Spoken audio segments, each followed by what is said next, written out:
So before you go to the solution part, if you can describe those bedridden times where you were humble, what that experience is like, and actually what practices helped you through those dark moments. Because let me do a parallel analysis here. Some people may be in their dark moments right now. They may need to find their source of purpose or inspiration to continue forward. In especially for entrepreneurs, right? During COVID, the business may have tanked and now are looking to reinvent themselves as a new person. And some of the entrepreneurs have come on the show and then actually talked about those dark moments. They literally stare down to the barrel of a gun and actually contemplate should they pull the trigger as a way to alleviate the family from suffering any further. Luckily, they didn't. They thrive after that, but they share those moments with us. Again, if you can contextualize what the emotional experience is during those dark night of the soul moments, that would be really great. Yeah, I'm honored to do that actually. I will never let myself forget what that season of my life felt with, because I will tell you that on my worst days now, all I have to do is close my eyes to think back to then and everything comes into full focus. But that was the worst moment of my life.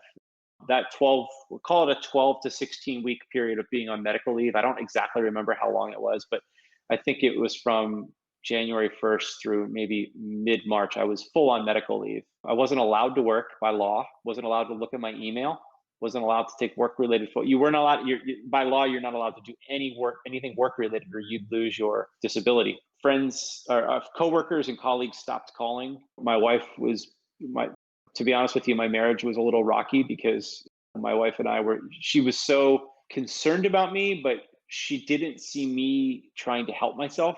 All she saw was this guy whose life fell apart. And all I did was worry and look at Google and try. And I would literally spend days looking at symptoms and trying to marry symptoms through that I found through Google with health outcomes. Like I was trying to become my own doctor, and just this perpetual mental cycle of worry and fear, worry and fear, worry and fear. I was having insomnia, panic attacks, depression, like you would not believe.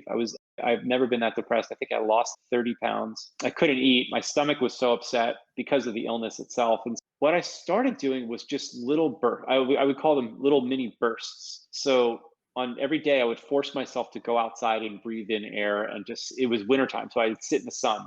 Any sunny day, I would just force myself to go outside for a few minutes here and there to listen, to pray, to reflect. Then I'd go inside and I would do just 5 minutes of yoga on the mat, just little bits, a couple minutes here, just whatever I had the energy to do. And then food, I would start like, okay, how could I nourish my body as best I could? So I would focus on food, meditation. I would just do any little thing I could. And most of the time, I wouldn't feel any different. And then once in a while, I would feel a little more parasympathetic activation. I'd feel a little more calm, a little more centered, a little more reassured. And then there'd be certain days when, and it's a little emotional for me to talk about, but there'd be certain days when a feeling beyond me would sweep over me that would say, you're going to be okay. You're going to be okay.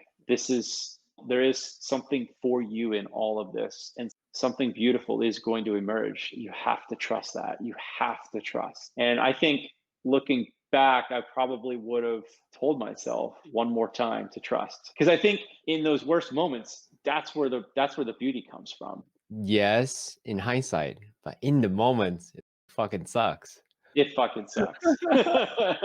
You're like, oh my God, how long is this gonna be? Yeah, I'm talking to, someone. I get what you're saying for sure. It fucking sucks.